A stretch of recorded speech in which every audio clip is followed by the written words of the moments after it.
You're listening to an Airwave Media Podcast. Feel like who art Ed? We'll try to spice it. Who art Ed? Mr. Wood art Ed me. Good. Either way, it's ambiguous. It works on so many levels. I know. That's off to a great start. Welcome to Who Arted, where we explore visual arts in an audio medium. I'm your host, Kyle Wood, and today we're going to be looking at Marcel Duchamp. His piece Fountain from 1917 is largely considered to be one of the most influential works of the 20th century. Although others consider it to be a waste, better suited for the loo than the Louvre, because Fountain is actually just a toilet turned on its side. So what makes Duchamp and this particular piece so special? The major innovation of Fountain was creating this category of the ready-made. Marcel Duchamp essentially said that anything an artist takes and puts out into the gallery, signing their name, recontextualizing it, makes it into a work of art. It's an interesting question when you think about it. I mean, how much does an artist need to transform a material physically in order for it to become that artist's work? Marcel Duchamp's work forces the question of how little can the artist do and still call it their own. He went to a factory, bought a mass-produced object, turned it on its side, and signed it. Interestingly, he didn't even sign his own name, and some people say he may not have produced the original Fountain. And I don't mean he didn't go to the factory and work to construct it. We all know he didn't do that. Some people say he may have actually just claimed credit for someone else's work because the piece was submitted anonymously. There is some speculation that he may have had a friend of his submit it on his behalf. There was another artist from the time, Baroness Elsa von Freytag-Loringhoven. She was a surrealist and a friend of Duchamp's. And critically, she was known to use found objects to create sculptures and artworks well before Duchamp did. I think her earliest was documented a year before Duchamp was creating his assemblages using found objects. There are a number of people who say that Baroness Elsa was the true innovator and the visionary artist behind Fountain, although most historians and critics seem to believe that it was, in fact, the work of Duchamp. I think in some ways, the true scandal of Fountain was not so much like the toilet put on public display, but the privilege put on public display.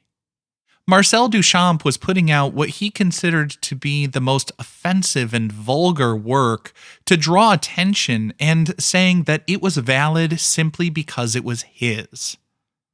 He was essentially trolling the art world and daring people to call him out on it. I think this is the kind of piece that really only could work from someone like Marcel Duchamp because of his immense status and privilege.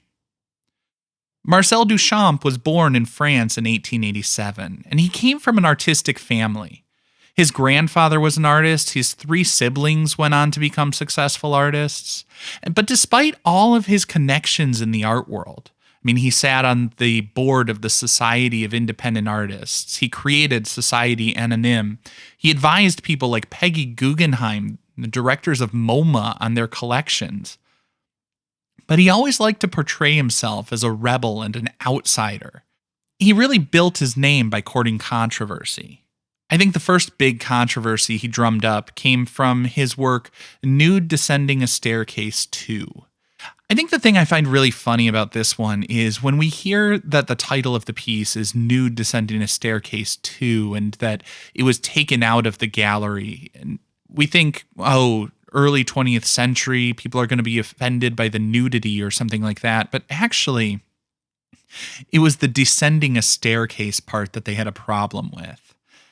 This was an abstract piece, so there's really nothing graphic about it. It's just a bunch of like beige shapes all across the canvas. But it has this repeated sense of movement, this rhythm to it that almost feels like frames of a stop motion layered on top of each other. And so the piece was a little bit cubist, a little bit futurist, and the actual quote unquote controversy was that when it was exhibited, people really weren't sure which category it should go into. There's this story of the Paris curators, questioning Duchamp's piece, and he took the piece off the wall and left in a huff, carried it with him out of the exhibition, and took it home in a cab, and stopped painting shortly after that. But the thing is, they weren't trying to censor his work. They just weren't sure if it belonged in the Cubist section. Nonetheless, all of this worked to sort of build up the mythology and the stories around Marcel Duchamp. I mean, let's face it, people don't remember a bunch of dry facts. They remember a good story. Now, the story of Fountain from 1917 is that it was submitted to an unjuried show from the Society of Independent Artists in New York. When we say unjuried, it means there are essentially supposed to be no gatekeepers. Nobody's looking at the artwork submitted and saying, yes, this can go on display, and no, this one can't. The idea was anyone who fills out the application, submits probably a nominal fee, can have their work put up in the show. Duchamp is said to have been testing the limits of what was allowed to be shown in an unjuried show. He wanted to see if they would actually put up anything that people submitted if the artist paid their fee. Of course, you have to remember, Duchamp was sitting on the board of Society of Independent Artists, so he couldn't put his name on there. Because obviously, if somebody from the board that is overseeing the entire organization puts a work out there, they are going to find a space to display it. So he signed it with a different name.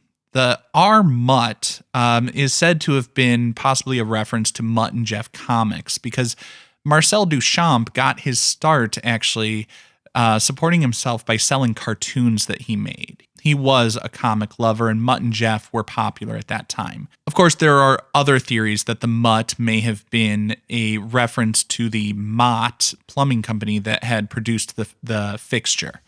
Now, many stories say that the society rejected the piece, but actually, they did put it in the gallery. They just put it behind a wall where nobody really saw it. People thought it was kind of a joke. It wasn't a true work of art. Some people thought it might be too vulgar or scandalous for women to see a toilet in the gallery, but they did put it up on display. And it didn't create that much of a stir or a sensation, because as I said, it wasn't very prominently displayed.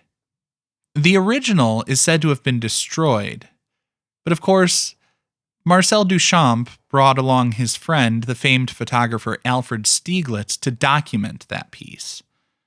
That's the only photo we have of the original piece.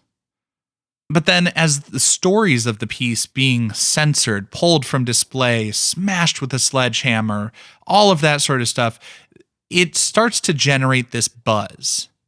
And Marcel Duchamp recognized a good opportunity, so he had 17 replicas made to display in museums. There's something I absolutely love about the fact that the big innovation here was the idea of the ready-made, that an artist could take something mass-produced and alter it slightly, show it in a new context to transform its meaning and turn it into a work of art. And yet, for museum purposes, Duchamp needs a limited edition of 17 handmade replicas to his exact specifications. Now, like it or not, Marcel Duchamp's Fountain was tremendously influential on the next generation of artists.